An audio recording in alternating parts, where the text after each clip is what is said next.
ETF index mutual funds నేర్చుకుని stock మార్కెట్లో రాణించాలనుకుంటున్నారా? వెంటనే ఈ నెంబర్కి కాల్ చేయండి. నమస్తే రమగారు. నమస్తే జయ. రమగారు, గతంలో మనం కొంచెం అమ్మవారి ప్రాశస్త్యం ఉన్న స్టోరీలు చెప్పుకున్నాం. ఒక స్టోరీ అయితే నాకు అసలు అది ఎవర్ గ్రీన్ స్టోరీ, మనకి అమ్మవారి గాజుల స్టోరీ అండి. ఇప్పటికీ అది చూస్తే అబ్బా ఎంత బాగుందో అనిపిస్తుంది. ఇప్పటికీ ఆ కథ ఫలానా అయింది అని నాకు వస్తూనే ఉన్నాయి మెసేజ్లు. 2 ఏళ్ళు అయిపోయింది. ఎంత ఎన్ని అద్భుతమైన పుస్తకాలు కథ. వచ్చినాయో. అవును.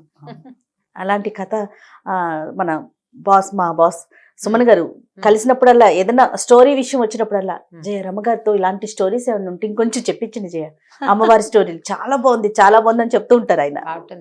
చాలా మంది ఇష్టపడతారండి ఆ కథ. అలాంటివి ఏదన్నా ఇంకా ఏమన్నా ఉంటే మీ దగ్గర, మీకు ఐడియాలో ఉంటే ఒకటి చెప్పండి. మరి అలాంటిది కాదు కానీ అమ్మవారికి సంబంధించిందే ఒక కథ చెప్తాం. మొన్న ఒకటి చెప్పుకున్నాం మనం, చెట్టులో అమ్మవారు ఉండటం. అవును. ఇది ఒకటి చెప్దాం. ఒక పల్లెటూరులో సుబ్బయ్య అని ఒక ఉప్పు వ్యాపారస్తుడు ఉండేవాడు. ఉప్పు అమ్మేవాడు అనమాట. ఉప్పు వ్యాపారం అంత పెద్ద ఖాస్ వ్యాపారం కాదు. పాత రోజుల్లో ఎంత ఉప్పు 10 పైసలు, కానీ అర్ధనా కూడా ఉండేది. అయితే ఇంక పెద్ద వ్యాపారం ఏమీ లేదు. పొద్దున్నే పోయి అమ్ముకుని వచ్చి రాత్రికి ఆ మిగిలింది వచ్చింది దాంతో రోజు గడిచేది. కష్టంగానే గడిచేది. 3-4 పిల్లలు, అమ్మ నాన్న, 1-2 అన్నదమ్ములు, అలా ఉండేది కుటుంబం. అయితే ఈయన ఏం చేసేవాడంటే, వీళ్ళ ఊరు దాటి పక్క ఊళ్ళు వెళ్ళాలి వ్యాపారానికి. ఈ ఊరు దాటి వెళ్తుంటే ఊరు బయట ఒక చిన్న అడవి, చిట్టడవి లాగా ఉండేది. ఆ అడవిలో ఒక చిన్న అమ్మవారి గుడి ఉండేది. అది పెద్ద గుడి ఖాస్గా కూడా కాదు, మన గ్రామ దేవతల గుళ్ళు ఉంటాయి కదా, కొద్దిగా పొట్టిగా ఉన్న గుడి. వంగి దండం పెట్టాలన్నమాట. కూర్చుంటే అక్కడ కూర్చోవచ్చు కూడా, కాస్త కొద్దిపాటి నీడ కూడా ఉంటుంది. రోజు ఆవిడకి దండం పెట్టేవాడు, వ్యాపారం బాగా జరిపించమ్మా అని. ఎప్పుడైనా వాన బంగుడు వస్తే ఆ గూడు దగ్గరే వంగి కాసేపు కూర్చునేవాడు. కూర్చున్నప్పుడు అనుకునేవాడు, నేను బతికి బాగుంటే, బాగా సంపాదిస్తే గుడి కడతానమ్మా నీకు అని చెప్పుకునేవాడు. వెళ్తూ దండం పెట్టేవాడు, వస్తూ దండం పెట్టుకునేవాడు. అయితే ఏమైంది, అట్లా రోజులు గడుస్తూ ఉన్నాయి. ఏదో బొటాబొటిగా వచ్చేది. ఆ బొటాబొటి దాంతో ఏదో తిని, అంటే పోకుండా బతికుండా ఉండే అంత సంపాదన మాత్రమే అనమాట. ఓ దాచుకునేది, పెద్ద కొనుక్కునేది ఏం లేదు. 4 వేలు నోట్లోకి అన్నానికి మాత్రం సరిపోయేది. ఇలా జరుగుతుండగా ఒకసారి ఒక వర్షాకాలంలో, ఉప్పు సాధారణంగానే వర్షాకాలం కొంచెం నీరు గారిపోతుంది. అవును, సహజంగానే రాళ్ళ ఉప్పు మెతక మెతకగా అయిపోతుంది, తడి తడిగా ఉంటుంది. పైగా కొలిచినప్పుడు ఎక్కువ వచ్చేస్తుంది. అప్పట్లో తూనికలు తక్కెడ్లు లేవు కదా, సేరు కొలత ఎక్కువ ఉప్పు కూడా వెళ్ళిపోతుంది. అలాగే ఏదో నడుస్తుండేవాడు. ఒకరోజు జడివాన కురిసి ఉప్పు సంచులు తడిసిపోయి ఉప్పు అంతా కారిపోయిందట. కారిపోతే 1 రూపాయి లేదు చేతిలో, పావలా కూడా లేదు. ఆయన అమ్మవారి గూటి దగ్గర కూర్చున్నాడు. ఆ గూటి పక్కన ఏమీ లేదు. ఏం బతుకు ఇది, ఎట్లా కొట్ల బతుకు. 4 వేలు నోట్లోకి వెళ్తాంటే, ఈ వర్షాకాలం 1 వేలు కూడా నోట్లోకి వెళ్ళలేని పరిస్థితి. ఇంటికి వెళ్తే అన్నం కూడా పెట్టలేను నేను. దౌర్భాగ్యపు స్థితిలో ఉంది నా జీవితం. నీ గుడి కడతా, గోపురం కడతానని అడిగేం ప్రయోజనం? కనీసం ఆ ఉప్పు బస్తా అన్నా తడవకుండా ఉంటే పోనీ ఓ పూట ముద్దైనా తింటాను. నేనేం గుడి కడతానమ్మా నీకు? ఇక నేను చచ్చిపోవటమే, ఇక నా వల్ల కాదు. నా పిల్లలు ఏదో అడుక్కునైనా బతుకుతారు, ఏదో మగవాడిని బతుకున్నాను, ఇంట్లో ఉన్నాను, అడుక్కోండరా అని చెప్పలేకపోతున్నాను అని ఇలాగ చేత విధాల వగచి చెప్పుకున్నాడు ఆ దేవుడి గుడి దగ్గర అమ్మవారికి. నువ్వు ఉన్నావని నమ్మాను కదా, ప్రతిరోజు దండం పెడుతున్నా, ఏం ఫలితం చూపిస్తున్నావు నువ్వు నాకు? ఏమీ ఫలితం చూపించవు. ఇవాళ ఇది కూడా తెలిసిపోయింది. 4 రోజుల అన్నానికి ఆసరా అయిన ఉప్పు అంతా తడిసిపోయింది. ఇక ఎందుకు పనికిరాదు, వానాకాలం అది ఎండదు ఆరదు అని ఇలాగా పోసుకుని, ఏముంది ఈ చెట్టుకి, ఏదో ఒక చెట్టుకి ఊరేసుకుని చచ్చిపోతాను అంతే నేను అనుకున్నాడు. వాన తగ్గేదాకా కూర్చుందామని ఆ గూట్లో కూర్చున్నాడు. ఏమైంది, ఇంతలో అమ్మవారి లేచి బయటకు వచ్చింది. సామన్ సాయిగా అంతెత్తున్న ఒక పడుచు ఆవిడ వచ్చింది. బయటకు వచ్చి, ఏమిరా సుబ్బయ్య చచ్చిపోతావా అని అడిగింది. అడిగేసరికి తెలిసింది, గూట్లో నుంచి బయటకు వచ్చింది. దండం పెట్టాడమ్మా. అమ్మ తల్లి, ఏం చేయను మరి, నువ్వు నాకు ఏమి ఇవ్వద్దు, అన్నం తినడానికి ఆసరా ఇవ్వమనే కదా అమ్మా అడుగుతున్నాను. ఈ ఉప్పు అంతా తడిసిపోయింది, నేనేం పెట్టను, ఈ వర్షాకాలం ఎక్కడి నుంచి వస్తుంది తిండి అని లబోదీపమని మొత్తుకున్నాడు. ఆవిడంది, నేను నీకు డబ్బు ఇవ్వలేను, అయితే ఓ పని చేస్తా. ఒక గంట ఇచ్చింది చిన్నది, టంగ్ ఇలా మోగిస్తే మోగి జేగంట అంటాం కదా, ఆ జేగంట ఇచ్చి చేతులు పెట్టింది.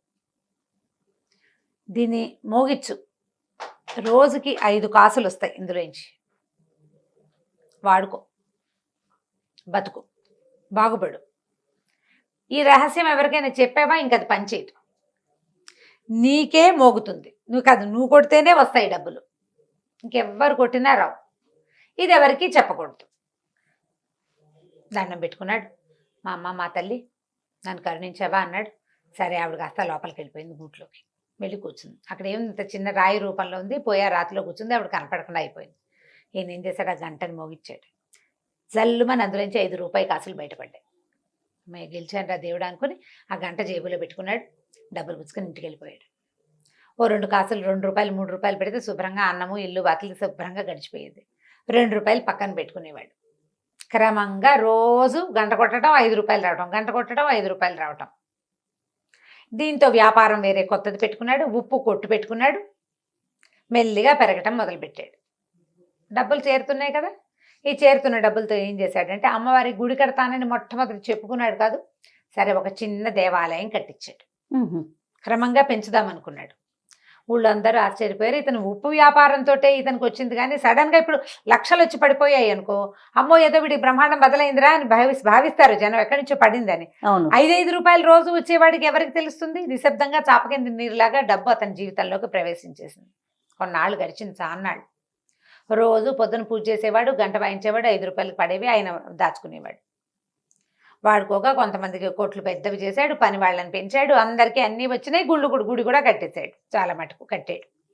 కొన్నాళ్ళ తర్వాత ఏమైందంటే ఇల్లంతా రెనోవేట్ చేయించుకున్నారు బాగా. ఈ రెనోవేషన్లో భాగంగా వాళ్ళ ఆవిడ దగ్గరుండి సున్నాలు వేస్తూ పూజా మందిరం చక్కగా బాగు చేయించి, పెద్దగా చెక్కలు బాగా డిజైన్ లాగా చేయించి, ఈ పాత గంట ఇది ఎందుకని తీసుకెళ్ళి పాత సామాన్లు వాడికి ఇచ్చేసింది. అయ్యో. ఈయన ఆ రోజు ఊరెళ్ళాడు, పొద్దున్నే ఊరెళ్ళిపోయాడు. అర్ధరాత్రి ఎప్పుడో తిరిగి వచ్చాడు. మర్నాడు పొద్దున్న దేవుడి దగ్గర చూస్తే గంట లేదు. ఇప్పుడు ఏం చేయాలి గంట? నేను అడిగాడు భార్యని, ఏమే గంట అయితే ఇక్కడ ఉండాలంటే ఆ పాత పడిపోయింది, కిలుం పట్టేసింది పిచ్చి గంట, పైగా మోగిచ్చినా కూడా అదో రకం ఓటి మోత వస్తుంది, అందుకని పాత సామాన్లు వాడికి ఇచ్చేసాను. నేను లబోదిబానుడు స్నిదుంపది కదా, అచ్చొచ్చిన గంటే అమ్మవారి ఇచ్చిన గంట అనలా, ఉంది అచ్చొచ్చిన గంట మా ముత్తాతల నాటిది, అది టింగుమని మోగినా టంగుమని మోగినా నాకు అదే కావాలి, ఎవరికి ఇచ్చావో చెప్పన్నాడు. ఎవరికి ఇచ్చావంటే వీళ్ళకి 3 సందుల అవతల కనకయ్య అని ఒక పాత సామాన్లు కొనేవాడు ఒకడు ఉన్నాడు. వాడికి అమ్మేసింది. వాడికి ఇంట్లో అవి ఇవి సామాన్లు పాత అమ్మేస్తూ ఈ గంట కూడా ఇతడి వస్తువులాగా, ఇత్తడి కంచు గంటలు కదా ఆ రోజుల్లో ఉండేవి, ఇప్పుడు కూడా కంచు గంట అయితేనే మోగుతుంది. కంచు సామాన్లు, ఇత్తడి సామాన్లు, పాత సామాన్లు, చిల్లులు పడ్డవి, కిలిం పట్టినవి, తర్వాత ఇనప రేకులు, ఇంట్లో ఏవో ఉంటాయి రకరకాలు, అలాంటివి ఇచ్చేసింది. ఇది కూడా అతనికే ఇచ్చింది. పరిగెత్తుకుంటూ ఆ కనకయ్య వాళ్ళ ఇంటికి వెళ్ళాడు. కనకయ్య మా ఆవిడ ఇచ్చిన సామాన్లలో ఒక గంట ఉంది కదా, ఆ గంట ఇచ్చేయి నాకు అన్నాడు. వీడికి ఆ కనకయ్యకి ఏం డౌట్ వచ్చింది, ఈయన పెద్ద మూతుబరి, గత 10 ఏళ్ళుగా బాగా సంపాదించాడు, అమ్మవారి గుడి కట్టాడు, ఆయనకి సంపాదన ఉంది, బళ్ళు గిళ్ళు ఉన్నాయి, పిల్లలు శుభ్రంగా చదువుకుంటున్నారు, పాత వస్తువు కోసం ఎందుకు వచ్చాడు, ఏదో ఉందన్నమాట. అందుకని ఏమనుకున్నాడు, అది ఎదురుగుండానే ఉంది, ఎక్కడో పడేశాను అన్నాడు. కరగబెట్టే సామాన్లలో పడేశానో దాచిపెట్టే సామాన్లలో పడేశానో గుర్తులేదు. అంటే ఇతను ఏమన్నాడు, బాబు ఆ గంట ఇచ్చేసాయి అని అడిగేసరికల్లా నేను డబ్బులు కొన్నాను మీ ఆవిడ దగ్గర, నేను డబ్బులు ఇచ్చి కొన్నాను, నువ్వేమిస్తావు చెప్పు నీ గంటకన్నాడు. అనేసరికల్లా ఇతను అన్నాడు, అదేమిటి నువ్వు గంటకి ఎంత ఇచ్చావు అంత ఇస్తాను తీసుకోమన్నాడు. ఒప్పుకోలే, ఏదో ఉంది ఆ గంటలో విశేషం, అదేమిటో చెప్పు ముందు నాకు అన్నాడు. అనేసరికల్లా ఇతను అన్నాడు, కాదయ్యా ఆ గంటలో ఒక ప్రత్యేకమైన అర ఉంది, కొంత డబ్బులు దాచిపెట్టుకున్నాను, అందులో ఒక మహిమ గల గంట అది చెప్పాడు. అమ్మవారి సంగతి చెప్పలా, అమ్మవారి సంగతి చెప్పలా, నేను డబ్బులు దాచిపెట్టుకున్నాను, మహిమగల గంట వస్తువు ఎప్పుడైనా అత్యవసరానికి తీసుకోవడానికి దాచుకున్నా, నాది నాకు ఇచ్చేయమన్నాడు. ఇంకా నయం గంటలో డబ్బులు పెడతారా ఎవరైనా అన్నాడు కనకయ్య. గంట అంటే ఏముంటుంది, ఇట్లా ఇలా ఉంటుంది, పైన పీడు ఉంటుంది, లోపల వేళ్లాడే ఒక లోలకం లాంటిది ఉంటుంది, ఇలా అంటే మోగుతుంది. అందులో రహస్య పర్లు ఎలా ఉంటాయి చెప్పు, పైగా నేను తెచ్చేటప్పుడు చూసి అందులో ఏం లేదు, నువ్వు అబద్ధం చెప్తున్నావు అన్నాడు. కాదు నిజమే చెప్తున్నాను, నా మాట అబద్ధం అని తెలితే 1000 వరహాలు ఇస్తాను, నేను ఆ గంటలో ఇచ్చి డబ్బులు తీయలేకపోతే 1000 వరహాలు ఇస్తా, నువ్వేమిస్తావో చెప్పన్నాడు ఈయన సుబ్బయ్య గారు. ఈతను ఏమన్నాడు, నేను 1000 వరహాలు ఇస్తా, ఆ గంటలో ఏం లేదన్నాడు. రేపొద్దున చూపిస్తానన్నాడు. సరే ఈయన ఏమనుకున్నాడు, సరేలే వాడేం చేయలేడు దాన్ని, ఈయన ఇంటికి వెళ్ళిపోయాడు. మర్నాడు పొద్దున జనాలందరినీ పిలుచుకుని ఆయన వచ్చాడనమాట.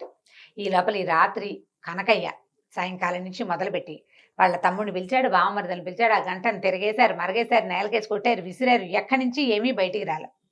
దాంట్లో ఒక అర ఉండేందుకు ఏ అవకాశము లేదు. ఎక్కడ పెట్టాడో తెలీదు. ఏమైనా రహస్యపు మీటల మీద బాగా తోమేరు, మెరిసేలాగా చింతపండు ఉప్పు పెట్టి తోమేరు, నిమ్మకాయ డిప్పేసి తోమేరు. ధగధగాయమానగా బంగారపు గంటలే మెరుస్తోంది. అందులోంచి ఏమీ బయటికి రాదు.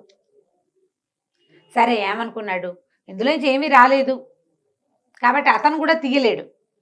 వేయిస్తాడు, వేయకేం చేస్తాడు, చూద్దాం అనుకున్నాడు. మర్నాడు పొద్దున వీర ఇతని చుట్టుపక్కల వాళ్ళు నలుగురు చేరారు. ఆయన ఓ నలుగురిని తెచ్చాడు. గంట అందరి మధ్యలో ఆ గంట ఆయనకి ఇచ్చేయాలి. ఇచ్చేసరికల్లా సరే ఇందులో ఏమీ లేదు, నేను తిరిగేశాను, మరగేశాను, ఇందులో ఏం లేదు, నువ్వు అబద్ధం చెప్పావు, 1000 అక్కడ పెట్టి గంట తీసుకోమన్నాడు. 1000 రూపాయలు ఇస్తానన్నాడు కదా. అయితే ఈ సుబ్బయ్య గారు అన్నాడు, ముందు గంట నా చేతిలో పెట్టు, డబ్బులు నేను తీసి చూపిస్తాను నీకు ఇందులో. సరే ఇచ్చాడు. ఇచ్చేసరికల్లా ఈయన ఏం చేశాడు, ఆ గంటను దండం పెట్టుకుని అలాగా మోగిచ్చి ఆ గంటల నుంచి 5 రూపాయల బిళ్ళలు అతని చేతిలో పెట్టాను. ఇదిగో నేను దాచిపెట్టాను, ఇదిగో అని చూపించాను. జనాలంతా ఆశ్చర్యపోయారు, ఎలా దాచావు అని. ఇప్పుడు నా పూర్వీకుల గంట కదా, ముత్తాతల నుంచి మా ఇంట్లో ఉంది, నేను దాని ఆసరాతోటే బతికాను. నేను మీకు చూపించేస్తానా, నాది ఇది, మా ఇంట్లో నుంచి ఇతను తెచ్చాడు, ఎందుకు చూపిస్తాను నేను మీకు, ఎలా దాచాను చూపించక్కర్లేదు. ఇప్పుడు కనకయ్య ఇది ఆశపడ్డందుకు ఏమిటి ఇచ్చేస్తే గంట అని అడిగితే ఏముంది, పావలా ఇచ్చుంటాడు ఆ గంటకి. ఆ పావలాను ₹1 పావలాకి ₹1 లేదా రూపాయి ఇవ్వు అంటే సరిపోయేది. పందెం కట్టేందుకు 1000 రూపాయలు ఇవ్వాల్సి వచ్చింది. అయితే ఈయన ఏమన్నాడు, సుబ్బయ్య గారు అంత వద్దులేవయ్యా, నా గంట నాకు ఇచ్చావు, సగం ఇవ్వు చాలు, ఆ సగం కూడా నాకు ఇవ్వద్దు. ఊళ్ళో అమ్మవారి గుడి ఉంది కదా, ఊరి చివర, గుడి బాగు చేయించడానికి డబ్బులు ఇవ్వు, గుడిని పెద్దది చేయడానికి. కానీ ఈ కనకయ్య దగ్గర నుంచి 500 రూపాయలు ఇప్పించాడు ఆ గుడికి. గుడిని ఇంకా కాస్త బాగు చేశారు. మరి 500 రూపాయలు అంటే ఆ రోజుల్లో ఎక్కువ కదా. నేను అమ్మ తమ తల్లి నా మొత్తాన్ని నా చేతిలోకి వచ్చేసావు నువ్వని ఆ గంటకి దండం పెట్టుకుని తీసుకెళ్లి తన ఇంట్లో పెట్టుకున్నాడు. కనకయ్య ఈ సుబ్బయ్య గారు ఉన్ననాళ్లే ఆ గంట పనిచేస్తుంది. ఆ తర్వాత ఎవరి చేతికి దొరికినా మోత వస్తుంది కానీ అందులో నుంచి డబ్బులు రావు. కేవలం సుబ్బయ్యకే ఇచ్చింది అనమాట అమ్మవారు అవకాశం. ఎందుకు ఇచ్చింది, అతను భక్తి వల్ల. రోజు దండం పెట్టుకుని, ఉప్పు వ్యాపారస్తుడు, ఉప్పు ఎంత అమ్ముకుంటాడు, రోజుకి రూపాయి ఆదాయం లేనివాడు, నా బతుకు బాగుంటే నీకు గుడి కడతానని భగవంతుని పట్ల ఆ రకమైన ప్రేమను అతను ప్రదర్శించినందుకు అతనికి ఆ గంట ఇచ్చిందనమాట. గంట పుచ్చుకుని ఇంటికి వచ్చేసాడు. ఆ తర్వాత ఈయన దారిని నేను హాయిగా ఉన్నాడు, ఆయన దారిని ఆయన హాయిగా ఉన్నాడు. కథ కంచికి మనం ఇంటికి. చాలా బాగుంది, చిన్న కథ కానీ మంచి కథ, మంచి మహిమ ఉన్న కథ కదండి అమ్మవారి కథ. రైట్ అమ్మగారు, నమస్తే. నమస్తే జయ.